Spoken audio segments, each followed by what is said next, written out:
Oops. Ah. All right. We have sound back. Hi, welcome. Hello. Hi, everybody. Welcome to this week's Learning Space. We are at a different time this week, so thank you for joining us. My co-host Georgia is probably home in bed. I'm still at the office and preparing for my class, and so I'm really happy to be here and bring you guys a show. Remember that if you want to ask questions or leave comments, you can use the question and answers app or the Q&A app. It's probably right down at the bottom of your screen right now. If you're watching this on YouTube, Google+, or anywhere else that it's embedded, click on that where it says join the conversation, and you can come join and say hello and ask your questions. I had a couple people send in questions ahead of time because they knew they wouldn't be able to make the show, and they'll be watching again a little bit later. So would like to introduce my guest today, Arvind Gupta. So welcome. Thank you for coming on the show. Thank you so much, Nico. Thank you. I was alerted to your project, which is called Toys from Trash. And so Yes. why don't you tell us a little bit of what is this concept of Toys from Trash? Well, the toys and trash is a very simple concept. We live in a world which is full of junk, and piles of bottles, Tetra packs, all kinds of everything comes packed in three layers of packaging. First, you remove the plastic, and then the cardboard, and then the paper, and then you can access the material. So there is piles and piles of junk littering all around us. And our idea was that if we can recycle some of this and make them into joyous toys for children, we can also we imbue a value that don't waste, don't litter up the world, some kind of a earth consciousness that it's your task also to clean up this earth, and at the same time make something very joyous out of it, which is zero cost, which is low cost, which the poorest children on earth can enjoy and have fun. And I think that unless children play, there would never be peace on earth. That's an excellent, oh my gosh, that's an excellent idea. So tell us a little bit about some of these toys that you've how many of these have you put together? Well, we have almost 1,000 toys. We don't call them science projects because the horrendous way science is taught in schools, it gives children a distaste for this very beautiful subject. Yeah. So instead we call them toys because every child wants to play. God sent them to play on earth. And so, for instance, we make a very nice, this is the kind of a spinner which just uses two bottles, and bottles are littered all over the place. So with two bottles, you can make a very nice turbine and a spinner. And if you attach it to a magnet and it spins inside a coil, then you can light a LED. Now this is kind of a generator. This is the future. Oh, I see it blinking. Yes, you can see this blinking. As this fan spins, there are two magnets spinning inside a coil, and the ends are attached to a LED. And this is the future of all energy. Today, Germany produces 30% of all its electricity from solar voltaic and the wind. And this is what the future is going to be like. So if we can excite children with simple models like this, I don't think they're ever going to forget science. They'll be hooked to science for life. So you said you have over 1,000 of these toys designed. Are you ever going to run out of ideas, or do you still have more that's coming? No, well, what happens is that there are many people who gift us their junk, and because people have a kind of a guilt conscience, many people feel guilty about producing so much of junk. And so we are surrounded with Tetra packs, with old matchboxes, with old slippers, cycle tubes, old pens, refills. Refills, for instance, ball pen refills are a very, very nice material. You can make many things out of them. We use a pencil now. This is a toy which has been there for 100 years. Here is a pencil with a couple of notches. You can see the notches over here. Okay. It's a notch over here. And if I just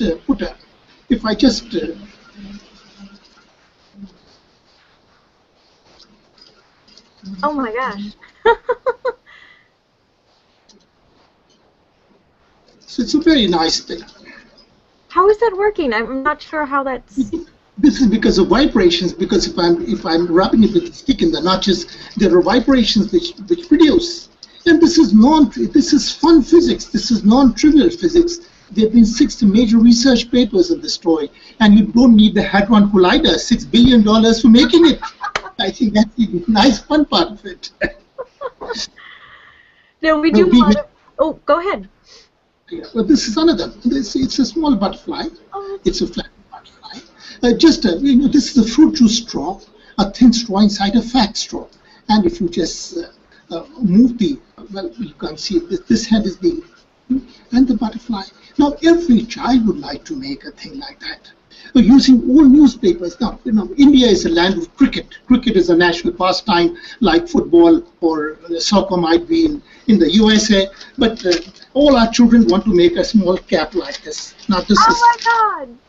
This is just half a newspaper, and you make a very nice school cap like this. And if one child makes a cap like this, look, there is a peer pressure. The whole class wants to make it.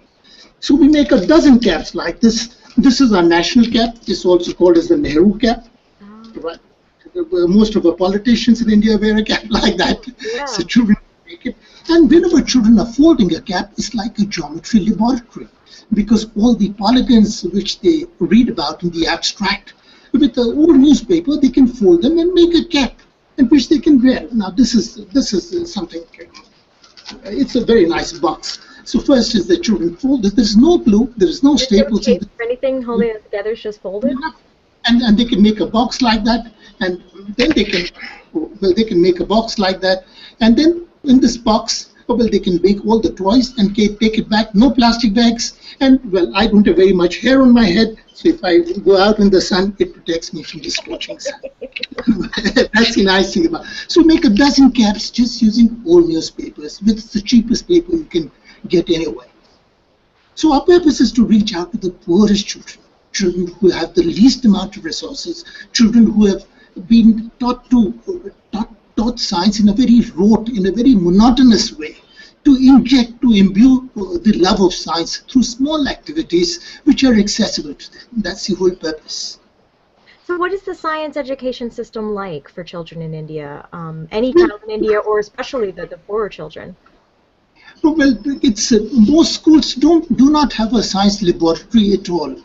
All the science is learned by rote. They mug up definitions, they mug up formulae, and they're very good at soaking all this up and spitting it out in the exam. So they get very high scores, but they've really understood very little how a thing works. Now, for instance, this is a very small model. You can see it's like a syringe generator. Now, medical technology produces so much of junk. This is an old plastic syringe. I can see the syringe shape. And these are two strong magnets, neodymium magnets, which I push inside. And this is the rubber stopper. And if I just, this is 1,000 turns of insulated copper wire, and they're attached to a LED. And you can see the LED right over here in my hand. And if I just move the syringe, oops, you can see it. Oh, I see it. I see it. I see it blinking.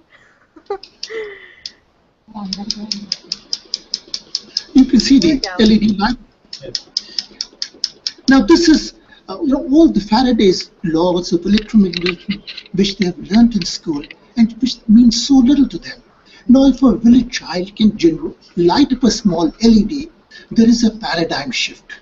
That I'm no more a consumer, I'm a producer. Today I light up one LED, tomorrow I light up my village. And this is a very doable kind of a project. It doesn't require multi-million dollars to put it up, because magnets you might have to buy, the wire you might have to buy, but the rest is all very, very low cost. For instance, this is the electric motor. There is rare is a child who ever makes the electric motor. Now you see this, the simplicity is the cheapest electric motor on earth.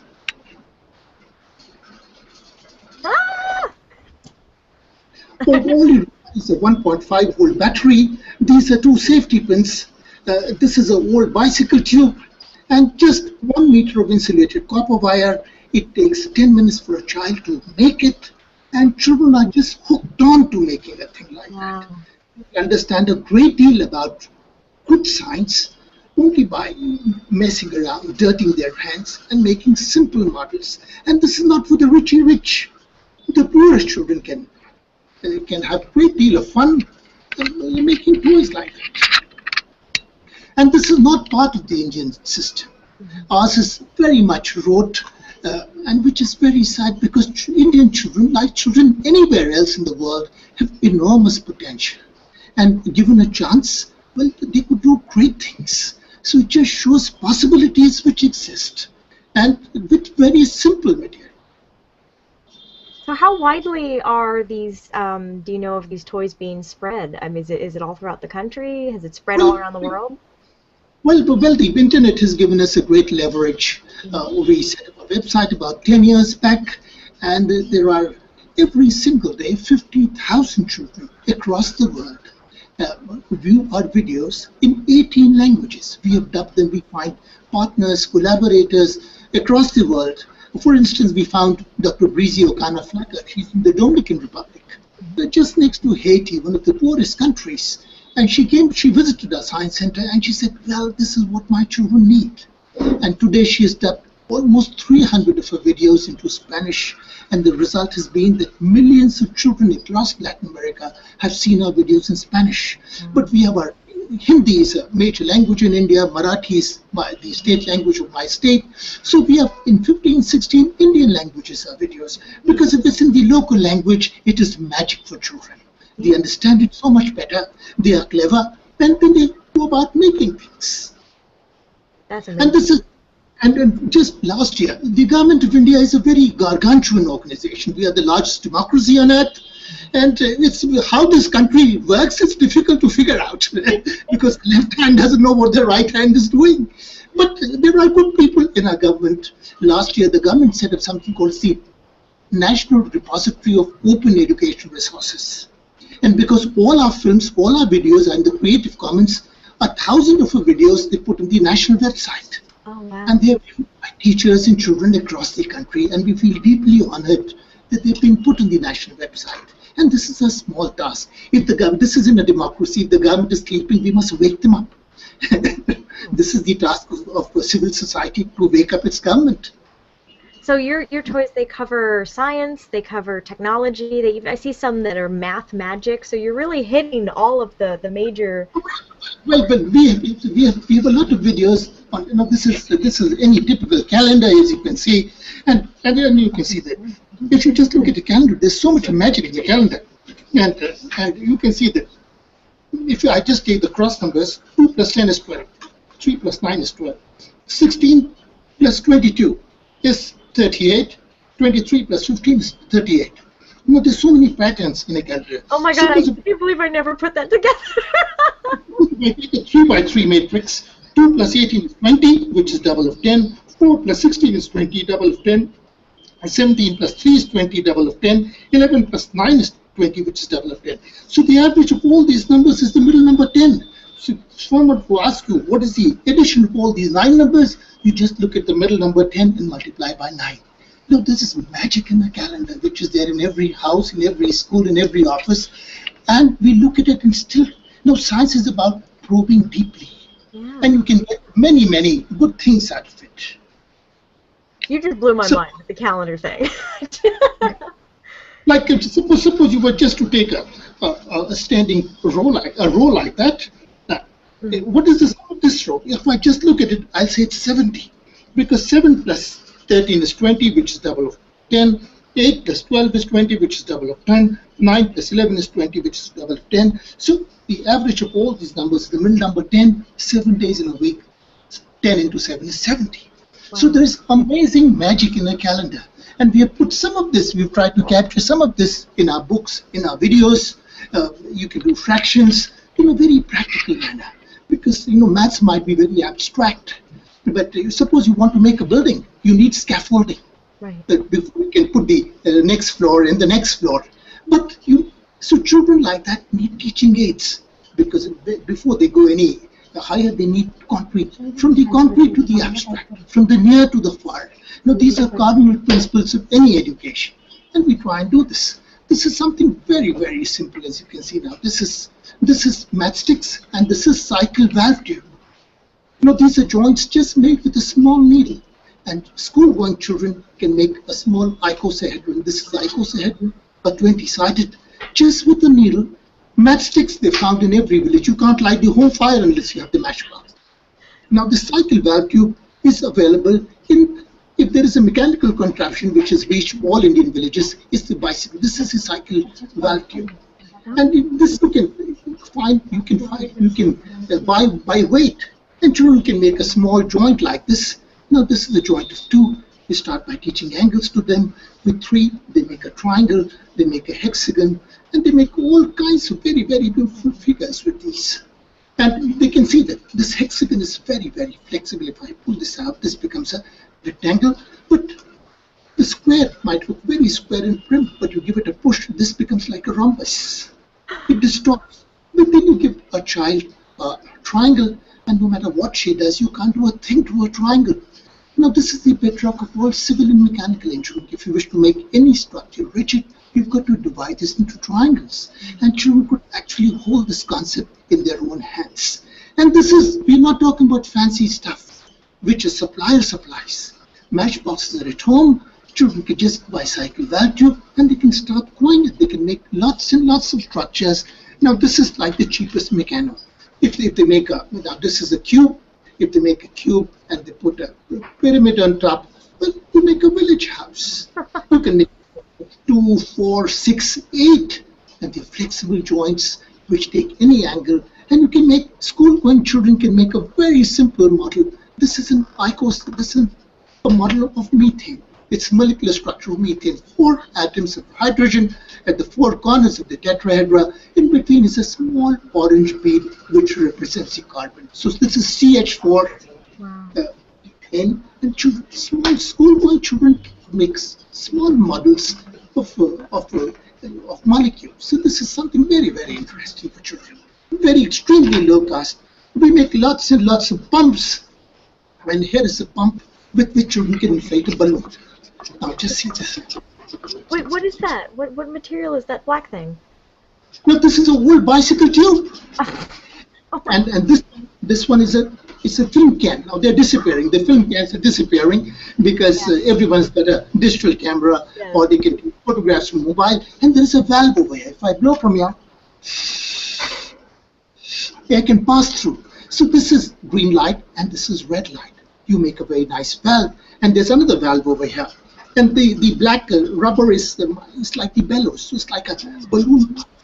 And children can inflate this pump, and they can dismantle the whole thing and put it back again.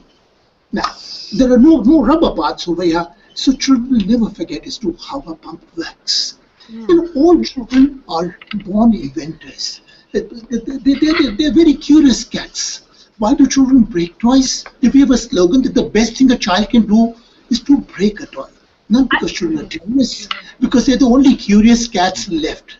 They want to rip it open, want to see what is inside it, how on earth does it work. So they're very curious about it. And this is what makes childhood so interesting. And one of the very nice things which I'd like to share with you is this slate which we made, and this is meant for blind children. Now you can see this is a piece of cardboard, and this is strips of Velcro. Okay. Now Velcro, we 2 strips with nylon, one with hooks and with loops, and they stick together like this. Now this is just with the hooks, and this is like a wool dispenser. Now this is a pen. If I crank the handle, you can see that the wool is getting wrapped. And now a blind child can just draw. Oh my God, I love this. And just sticks on Velcro. That's it. Full of, like thread on Velcro. Yeah. Yes. Wool sticks on Velcro is as simple as that. Yeah. India has 13 million visually impaired children, visually challenged children, and this is a great boon for them. Now, 13 million is a hell of a lot of numbers. It is more than the population of many small countries. Yeah. So every blind school in India uses this. It's called as a touching slate. Because blind children read by touching, they can feel this, but it touches the heart. It goes very, very deeply into this. So we try and make things for children, because there is in the last census, because of poverty, because of malnutrition, 7 or 8, something like 7 or 8% of our children have some kind of special needs children. And we need to design very low-cost teaching aids for them so that they can have fun. Now, one of the great things which we do is this thing with the ordinary stroke.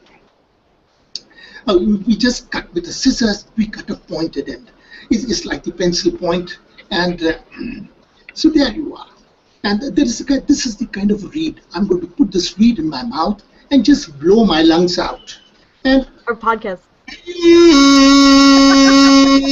it makes Podcast viewers are going to love that. They can't see all of it, but we're not able to see how it works because now this is the reed. If I suck in air, you can actually see. This is vibrating. And the great experiment is to keep blowing at it, keep making the noise, and keep cutting it. And this is amazing.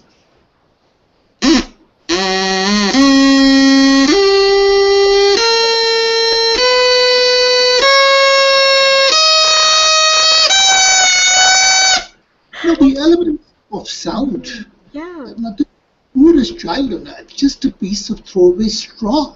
The elements of how a flute works are there, and this is the shortest straw, as you can see, with the highest pitch. And this is something which the children taught us. And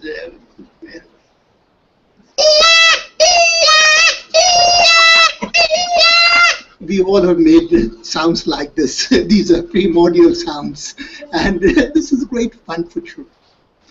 Oh my gosh. And if it's not fun, I think it's not learning. So the best elements of science must come in large quanta of joys to children. And then they will be hooked on for science, because science is very, very interesting. There is science all around us. Oh my gosh. So, what can you tell us a little bit about some of your astronomy-themed toys? Do you have any astronomy-themed ones? We have another group. I work in an institute which offers a PhD in astronomy and astrophysics. And there is a group which looks after making small telescopes. There are night sky sessions where children are introduced to the wonders of the night sky. They do this part, and we do all the rest, which you a little glimpse of what else we do. Oh, because I see you have an astronomy section on there, amazing astronomy, and so you've got a whole bunch of again really simple things. You have like a little black hole. Moon phase is the best. You have like a light and a ball, and there you go. You can demonstrate the moon phases. And this, it's not just science, but there is a lot of art over here. Now Yeah. this is a piece of wire. Twisted wire. You just take a pencil and wind a wire to make a small spring. You remove the spring, pull out both the ends so you get a spiral. And these are pieces of cut straw. And at the ends are 2 beads. And if I just upturn this, and you would just see this. Wait, oh, hang on, it's out of the frame. There we go. Oh, that's cool. Oh my God, it's like a little rainbow worm. It's like a rainbow moving rainbow. So it's a very, very simple toy. We have this is like an acrobat, a kind of a spinning toy. And look at this. Oh! If you just, the hands and the legs are all hinged. All you need is a needle and a thread. You tie a knot, pull out a needle, and tie another knot over here. So they're just, you can see the arms and the hands and the legs. And this is a broomstick. And if I just flip it like this, you can see this spinning around. And basic elements of what a centrifuge is like this, because if I hold it in both hands, it's like a flying man. Yeah, and like you were saying, centrifugal force is a huge word for a child, but that toy, Absolutely. yeah, demonstrates. And this is, I think, something which is very, very popular, is this small levitating pencil. Now we have a little piece of foam rubber with the 4 magnets. You can see these are 4 ring magnets, and there are 2 on this pen. And if I just put it over here like this, you can see I can just twirl this. Now this is a pen which is just hanging. I love it. It levitates. It spins, it writes, and it levitates. So something which costs now literally tens of thousands of children in my city of Pune have made this toy. Wow. And they just love doing this. It's very, very cheap. It doesn't cost much money because it's always so much more fun to make your own toys. Now, one of the great toys, very simple ones which we made, was just take an ordinary straw and you just put poke a skewer in it or a broomstick in it and leave about 2 finger widths and make half cuts both on the left and the right, and you can see these arms can now swivel and you bend them to make a kind of a triangle like this, and then you take this and tape this in. Now this is the final version. It takes less than 2 minutes. Now I'm going to spin this in a mug of water. Now this is the mug of water, and you can just see this. Woo! Oh, that's cool. It's an amazing centrifuge. And now it costs very little money to make a thing like this. And imagine children of class 1 and class 2, watering small potted plants with this. They would be hooked on to science. They would never. This is another pump which we make. We make 31 different kinds of pumps with a dump on our website. And this is all toothpaste tubes are not for throwing, because you could do great things. This is all Colgate toothpaste tube, and you just cut it in the middle. This one is transparent, which is very nice. Then this is where the threads are. You put a balloon over here and chop. In one go, you cut half the balloon. Now this becomes like a small valve. If I blow from this end, air will pass through and we make this flutter and make some noise. But if I want to suck in, I can't suck in. So this is green light and this is red light. This is one-way traffic. And because this tube is a flexi tube, I can push this below. Now this is a valve, and there's a small opening over here for the water to come out. And if I just hold it like this, and if I just move it, reciprocate it in this, slowly. You have a sprinkler. The tube would be full and water would come out. Now this costs no money. A throwaway toothpaste tube, and you can make a great pump.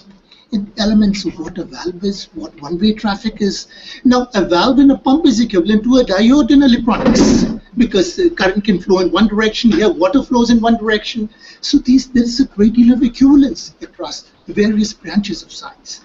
And this is something which is made by a girl who comes from a very, very poor family. It just shows the possibilities. Now, today, the world over, it is called as the bottle turbine. You can see this. And you just take ordinary bottle, cut the bottom of it. This is like a tube. Now this is the lid, and I've just made an off-center hole in this lid, put 2 safety pins, tape them with red tape, and put a small turbine. Now I just screw on the lid, and if I were to just move it in a bottle of water, and you can just see this. Wow. It's moving. Where do you come up with all of these ideas? Where have people come up with all of these ideas? Well, there are many interesting people who visit us every day and share our ideas, their ideas with us. Now, I think our unique point is that we are very good at documenting. Mm-hmm. And we credit everyone. Good ideas come from all over the world. Mm-hmm. And you see on our website, designed by so-and-so, inspired by so-and-so. We first credit them, and we make a small low-cost film and just put it. Because we think that there are so many learners across the world who are looking for good ideas, low-cost ideas, and someone will just latch on to it. And it's because of this, I think we owe a lot to the children of the world. That 32 million of them have been to our website and seen our videos in many, many languages. Many of them write to us and feel deeply gratified to do a little bit to help children across the world. But we have people who ask us, what is your business model? I think life is too short for businesses. Life is too sacred to sell anything. We can only share our passions. We are privileged to be living a good life, and all our life should be spent in designing for children who don't have stuff. Because if children are playing, children are happy, then only will there be peace on earth. I sincerely believe in this. Oh my gosh. Can you tell us a little bit about the Science Center where you're working? The Science Center was set up about 10 years back, and I work in this Center for Astronomy. It's called the Inter-University Center for Astronomy and Astrophysics. It was set up by India's most leading and decorated astrophysicist. His name is Professor Jayant Narlikar. He went to Cambridge in England and did his PhD, as his father did earlier to him. So he comes from a great family of mathematicians, and he set up this family, this science center.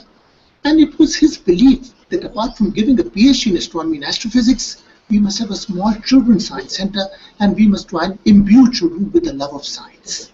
And he invited me 10 years back, and I've been blessed with a small, extremely compassionate team, just 3 people working out of a 400 square feet room, and every day we document a film. We've never been short of ideas in all these years to document our stuff. We put this, and this is, for instance, one is this about, as you can see that. Now this is just 70, 80 straws which are sandwiched between two layers of tape, and if we just give it, you can see an incident ray and a reflected ray back. And we can twist them, and you can see what a crest is, what a trough is. It's something which costs very, very little money. Yeah, for less than a dollar. And you can just see that if we just, if I send a message, it comes back to me. I'm able to transmit the message. The straws vibrate at their points. So the straws are not traveling physically, but they're able to transmit my message. Now, everything is about waves today. All kinds of communications are about waves. And if we can learn science through very simple models like this, I think we concretize their ideas. The theory will fall into place. It is not just theory, but things will fall into place. So this is what we genuinely feel about. Yeah, I was just thinking next time I need a demonstration, I'm not going to go buy it from a science store. You can make just about anything you need. And what we have in our center is, all kinds of bottles, all kinds of Tetra Paks, all kinds of flip-flops, slippers, boxes. People donate old pens, straws. So our center is full of stuff like that. And we are surrounded with very interesting stuff. And the nice thing about working with low-cost stuff is something goes wrong, but it's not the end of the earth, the end of the world. You can always try again. So I think this also, with children, they get this kind of a confidence. If something doesn't work, and when children are making their own toys, they don't need to be evaluated. They don't need to be given an A grade or a B grade, because the toy is always giving them a feedback. If it doesn't work, the child instinctively knows that I've gone somewhere wrong and I need to mend it to make it work. Right. And the greatest joy, if a toy works the first time, it is no good. The child must make it work by repeatedly working on it, and it builds up strength, it builds up tenacity in a child that I can make it. And I think that's a great feeling. You learn by failing and fixing it. I mean, that's such an important skill to know. Yes, absolutely. And cut things, glue them together, assemble things, and making them work, and different kinds of materials. Wherever I go in my country, I'm invited to many, many schools. I've been to 3,000 schools in my country, and everywhere, one material which they use is styrofoam, because it's a very workable material. And I feel, once I was invited on the Environment Day to a school, and they had used piles and piles of styrofoam to cut trees. And I said, yuck, now this is not environmental sensibility. And one feels very, very pained of, how in the name of the environment, how things are further being destroyed. And I feel pained about it. This is something called as a very, very simple, it's called as a flexicle. And you can see that it's designed by a mathematician at Harvard, Arthur Stone, in 1928. You can see there are 4 pictures. The first are the butterflies, and which are insects. Insects are eaten by the frogs. Frogs are eaten by the snakes. Snakes are eaten by the eagles. So you can just keep going on, keep flexing it. And this is like a food chain that is all this. And you could put all kinds of cycles, and if you just had a piece of, this is an old photocopy or a Xerox sheet, printed on one side, white on the other. And what I could do it with just this, no glue, no scissors. In 3 minutes, I could just like this. And this is absolutely magic, because science is all about cycles, about stories, about sequences, about chains, and children can draw them and make their own flexicons. And if you could do this in a municipal school, you could do this in a village school. All you need is a piece of old photocopy paper, a scale and a pencil, no scissors, no glue. And children would make a world-class model like this. We probably have made more flexigons than anyone else in the world. You mentioned even things like old sandals. Do you have that puzzle that you showed me earlier? We use a lot of this. This is made old rubber slipper. These are flip-flops, and we just cut these. These are cutouts. Now this is more like a Montessori puzzle. It's blue on one side and it is white on the other side. It's white on the other side, and you see the blue stands on a white background. The white stands on a blue background. So you don't need to paint it up. And even for a child who is visually impaired, then they can actually feel, you can see this is just sitting out, and this child can just feel it all over the place. There are no sharp edges anywhere, and it costs no money. This is lying on the roads, so we made some 20-30 buses just using old flip-flops or slippers for blind children. This, for instance, is a very nice abacus. Oh, wow. This is the units, and you just 1, 2. The height is such that only 9 beads can come. So this is 9. How could you pick 10? So you take 1, put in the tens place. This is 10. And if this is full, you get 90. If both of them are full, you get 90 and 9, 99. How do you depict 100? You put 1 in the hundreds place. This is 100. This would be 110. If I put this over here, this is 101. This is 102. And this is 120. If all of them are full, then we get 999. 999 is the highest score. If there is no bead, you get 0. The other is when children are in class 8 or 9, they study about the basic principles of light. Now what happens if it's a plane mirror? The slipper is like a plane mirror. A beam strikes, it just rebounces back, goes back the same way. But what happens if it's a concave mirror? And children, now you can see if it's a concave mirror, they all meet at a focus. Now this by drawing a picture on a blackboard, no one understands. Yeah. But with the slipper, we can show that what convergence is. If it's a convex mirror, they diverge, and you can just show what divergence is and what convergence is. Now it's a very simple aid. You just turned an abacus into an optics demonstration. Once again, you've blown my mind.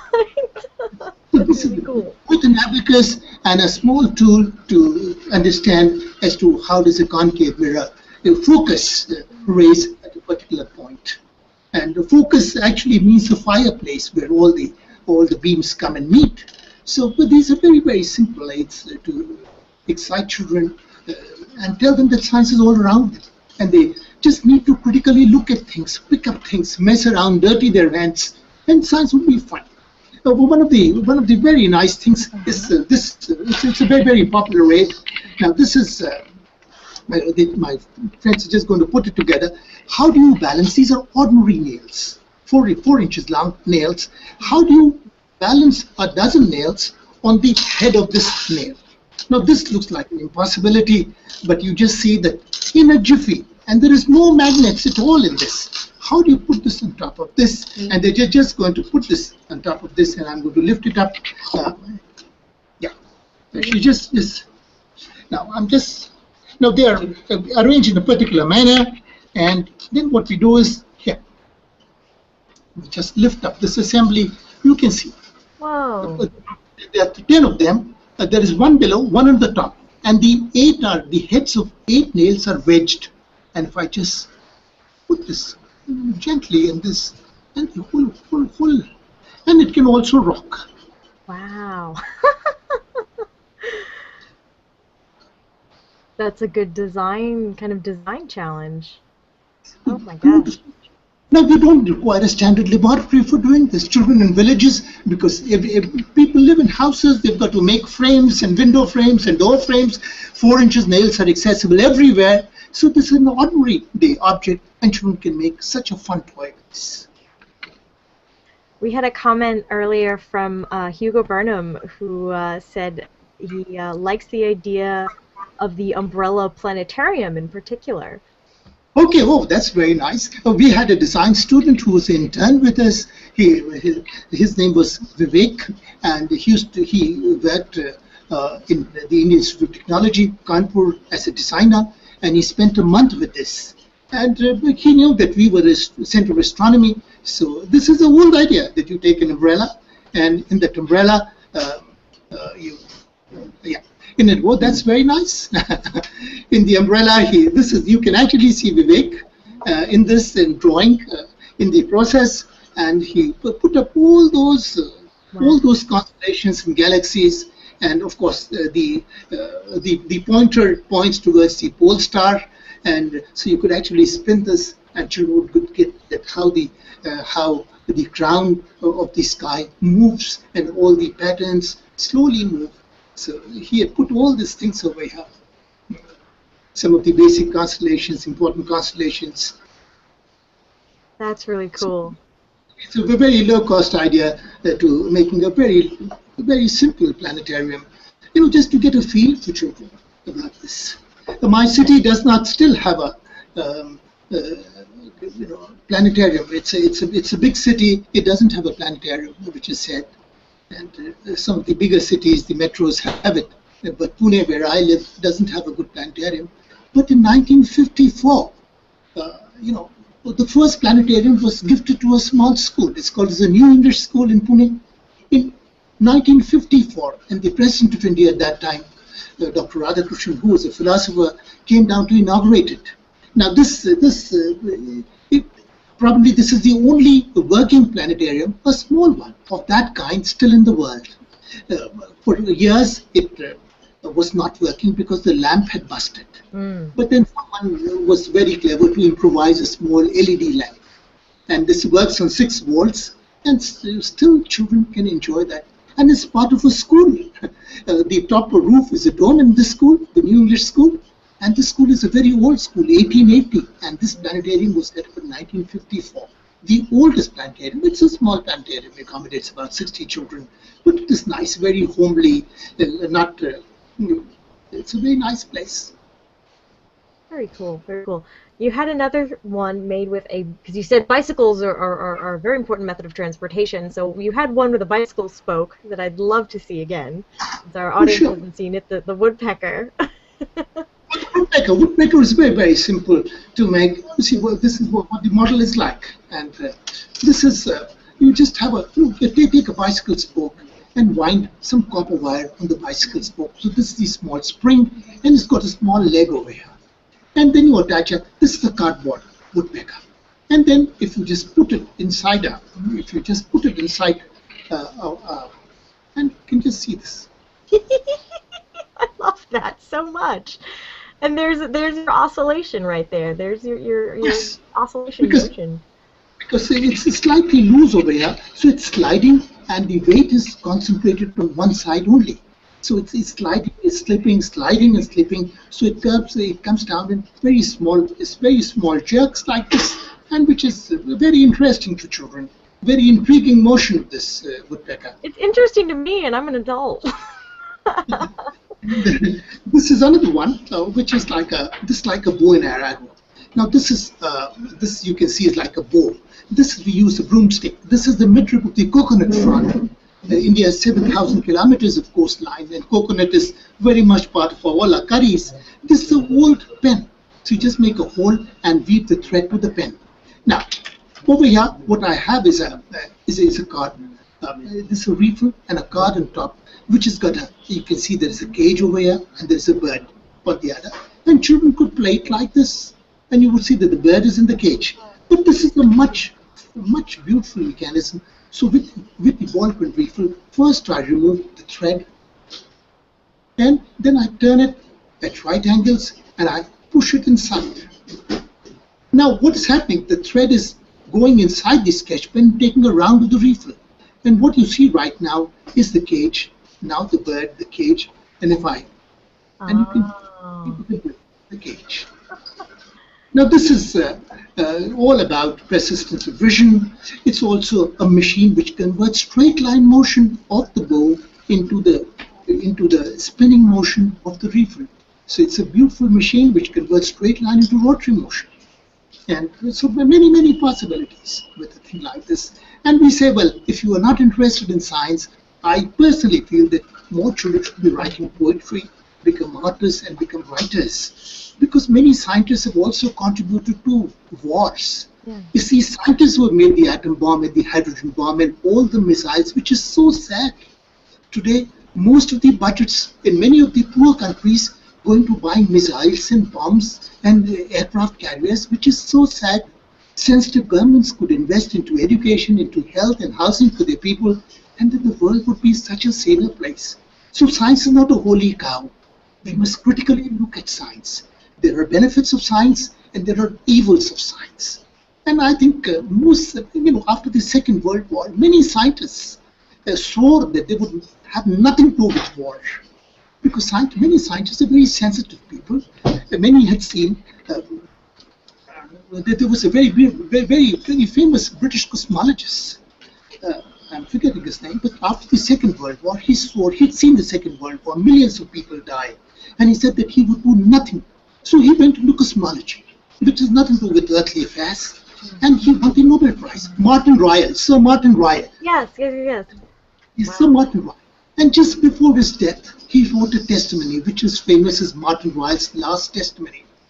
And in this testimony, he said that today all my researches in cosmology are being used to make missiles. And had I known that my research would be used for warfare, I would just remain a simple farmer and grown potatoes. Oh my gosh. This is the outcry of a very, very sensitive scientist. And I think we must. There are great benefits of science, and we must bring it. Today we can produce enough grain to feed the world. We can do many, many good things which we could not do. So we should not be hypocritic and we Luddite and degrade technology, because the technology has given us the very fact that I'm able to talk to you thousands of kilometers away. I owe it to technology. And we must use it for a much larger social end, to eliminate misery and poverty in the world, and to make children laugh. I think that's the whole purpose. That is also a very worthy goal.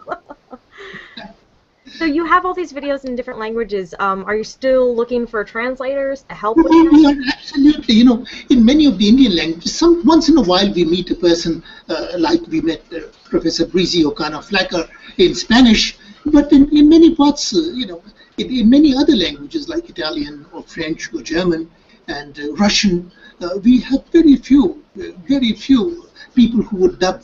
And this is to invite the teachers from various countries, because all that we do is in the Creative Commons, is in the free public domain, to dub these videos and put it on YouTube, because they can be accessed. And if the video is in the local language, it is like magic to children. Because every person loves his or her own language, they understand best in their own language. So if it's in their language, well, I think it would be magical. And we invite all teachers to participate in this effort.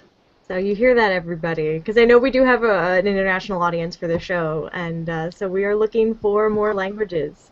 Yes, and unfortunately they're not on right now. Most of the Europeans are still in bed. They'll be seeing this in a few hours. So hopefully you'll get some volunteers from that.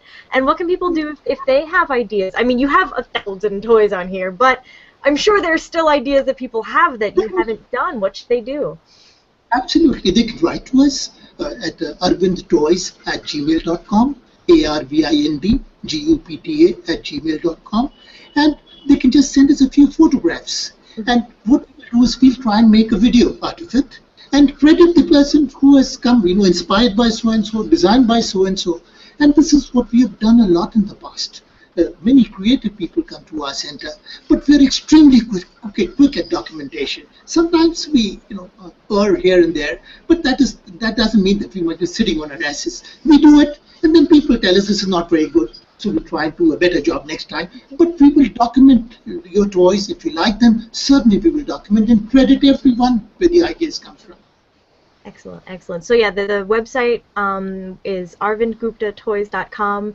I will be putting that link in the show notes and in the comments for this event, so you guys can click right on that link. And can I put your email address in there as well? Yes, sure, certainly. arvindtoys@gmail.com. And here is another wonderful toy made with a straw. Now, this is a fat straw. As you can see, that this is a fat straw, and we've just taped both the ends with black tape transparent it would not show. And then with the scissors, we have just nipped the bottom right corner and the top right corner. So they are two diametrically opposite holes. You can see a hole over here and a hole over here. Now this is a straw with a hole over here. I put this inside this, shut this, and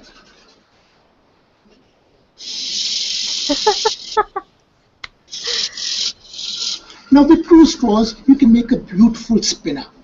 And this is Newton's third law of motion. Air comes out from here and gives it a kick in the opposite direction. It comes out here, and so it gets a torque in this direction. If I were to reverse it, and then the direction of rotation, spin will also change. As you can see, something which costs no money, but something which is dynamic, which spins, which makes some noise, is always exciting for children. And this is one of our very popular toys. And not just children. Like I said, I'm amazed by all of these. I love these, and I want to go start making them now. One is just with the matchbox, and you can see the small bird pecking. There's just a small hinge, a wire, and you can see at this angle. And it's a very, very simple toy. It's like a pecking bird. And we get to have a very simple mechanism, but it's a very doable thing. And I think this is not textbook science, because textbook science is often very, very boring.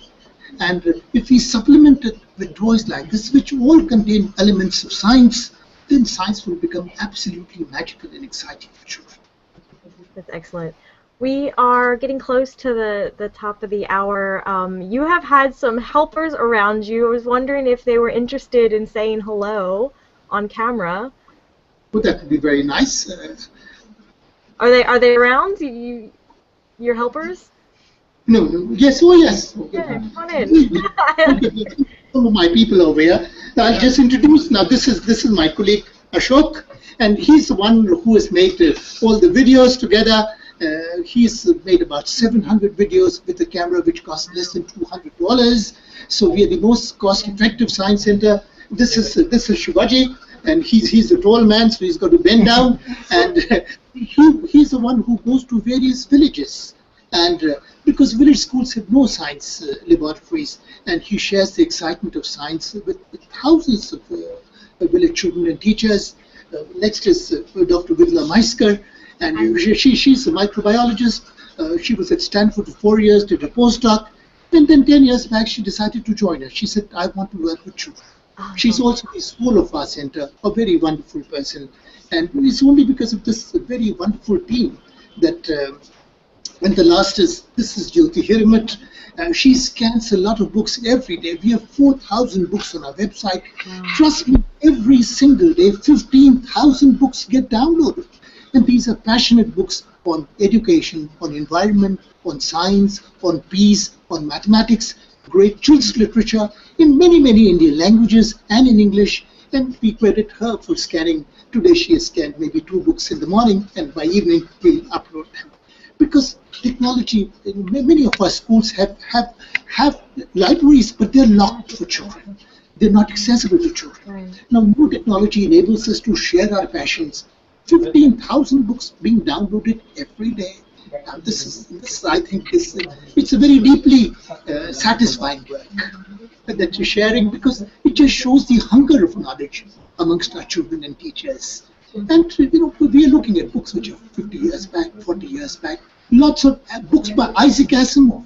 Trust me, we have 36 books by Isaac Asimov in the local language of Marathi. How did we find out about black holes? How did we find out about germs? 36 books by the greatest science writer in the world. But this is a small task. Bring the best to our children and our teachers and share it freely. Because this is what the future is. This is what technology enables us to do. We are privileged to, we earn a living. That's all right. And there is no end to human greed. It's pitiless. So we must not fall into this trap. Our security is our children. If we invest in our children and our teachers, I think someday India would become a better place to live in. Oh my gosh, that is so inspiring and exactly what I needed this week, I think, because the things going on around us in the world are scary and terrifying and not peaceful. And so just talking about this has been really inspiring for me, as I'm sure it has been for all of our viewers. I have one more question. How did you get involved? How did you get started doing this? What's your background? Well, I think that I'm a first generation learner. My parents never went to school, but I had a extremely wise, unschooled mother because she had learned so much from the struggles of her life. And I was a tinkerer as a child, playing. I had a small box with a broken hammer, with a wrench, with some grease, and I would be pottering around doing things for hours. And she just let me be. Never asked about examinations, about homework. She said, well, let the chap be. He's happy, let him be. Oh, extremely wise mother, I must say. And then I got into the best engineering college, which is the Indian Institute of Technology at Kanpur, and which opened up a new world for me. And I studied entirely on public expense because it was much cheaper for my parents to send me to the IIT, the best engineering college, than to keep me at home because I got a free ship, I got a fellowship, so food was free over there. So I've done my entire education on public expense, and I think I always wanted to become a school teacher, and I'm really privileged that now I don't work in a particular school, but I help teachers across the world through my small work. As teachers and children, I think it's better than to be just a teacher in a school, to help many thousands of teachers and millions of children across the world. So I think I've been deeply privileged. If I were to, had a chance of living this life again, I think I've had so much of pleasure. 3,000 schools, and everywhere you find bad managements, bad principals, bad teachers, never a bad child. So, children are great hope for me. That's fantastic. Thank you, Arvind, so much for sharing all of the amazing things you've put together and your passion for this work and for, oh my God, putting out this amazing resource for everybody to use around the world. I'm going to be sharing this. Our viewers, I'm sure, are going to be sharing this as well.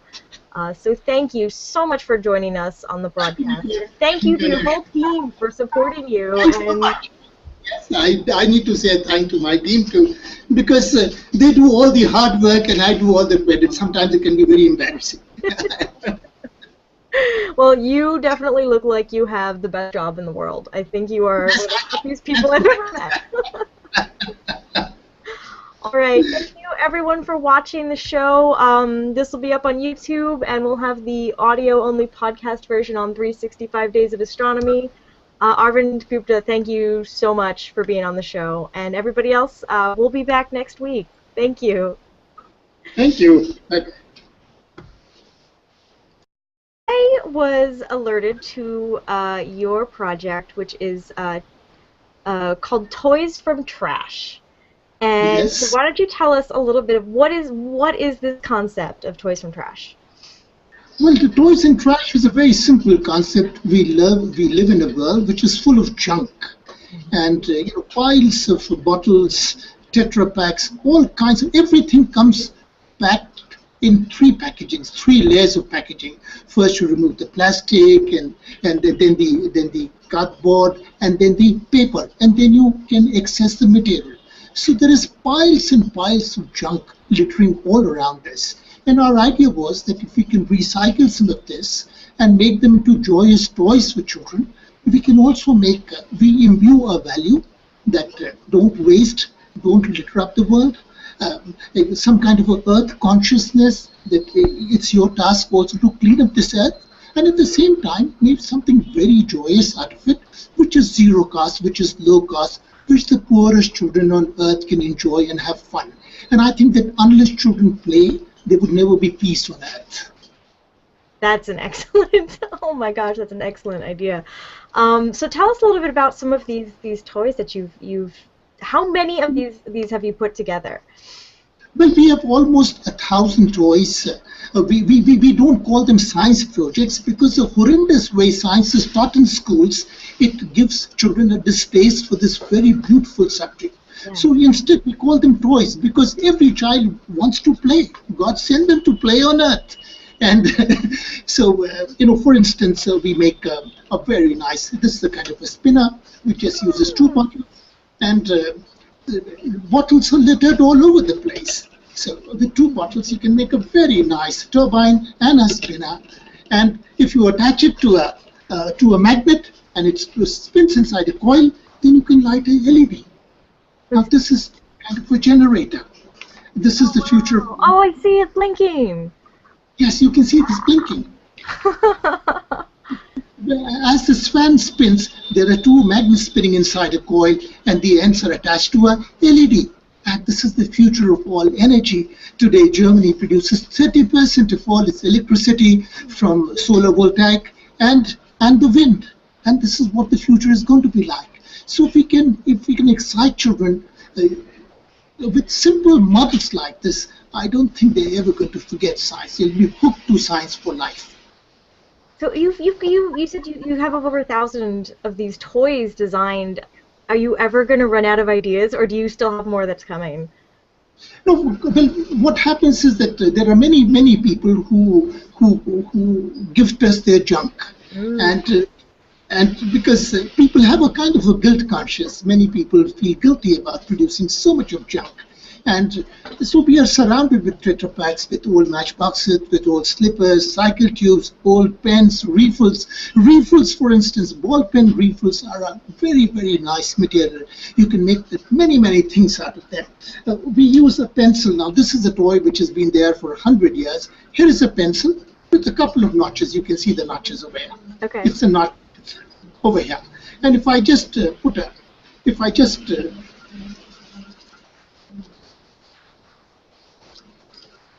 Oh my gosh. So it's a very nice thing. How is that working? I'm not sure how that's... This is because of vibrations. Because if I'm rubbing it with a stick in the notches, there are vibrations which produce. And this is fun physics. This is non-trivial physics. There have been 6 major research papers on this toy, and you don't need the Hadron Collider, $6 billion for making it. I think that's the nice fun part of it. No, we do want to... Oh, go ahead. Yeah, well, this is another. It's a small butterfly. Oh, It's a flat butterfly. This is a fruit juice straw, a thin straw inside a fat straw. And if you just move well, you can see this head is the, and the butterfly. Now, every child would like to make a thing like that. Using old newspapers. Now, India is a land of cricket. Cricket is a national pastime like football or soccer might be in the USA. But all our children want to make a small cap like this. Now, this oh my God! this is just half a newspaper, and you make a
Oops.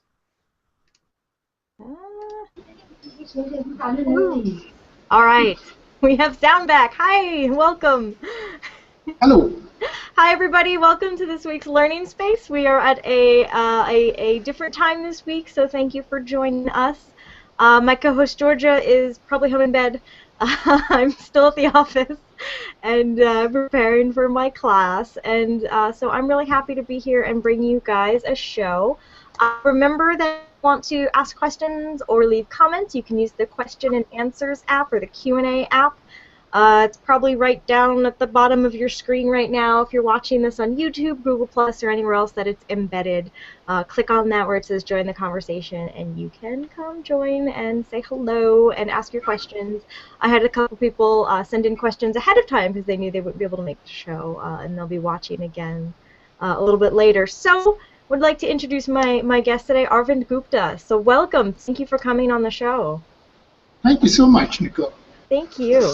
I A very nice school cap like this, and if one child makes a cap like this, there is a peer pressure. The whole class wants to make it.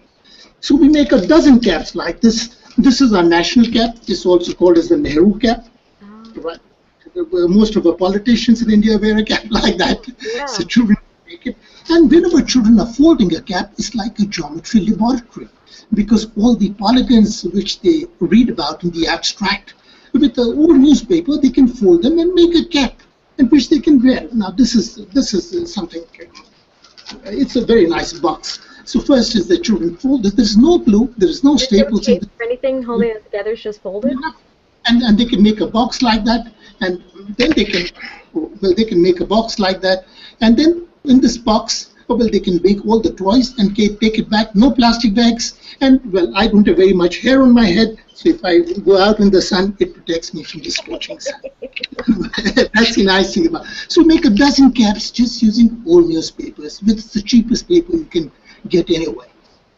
So our purpose is to reach out to the poorest children, children who have the least amount of resources, children who have been taught science in a very rote, in a very monotonous way, to imbue the love of science through small activities which are accessible to them. That's the whole purpose. So what is the science education system like for children in India? Any child in India, or especially the poorer children? Well, it's most schools do not have a science laboratory at all.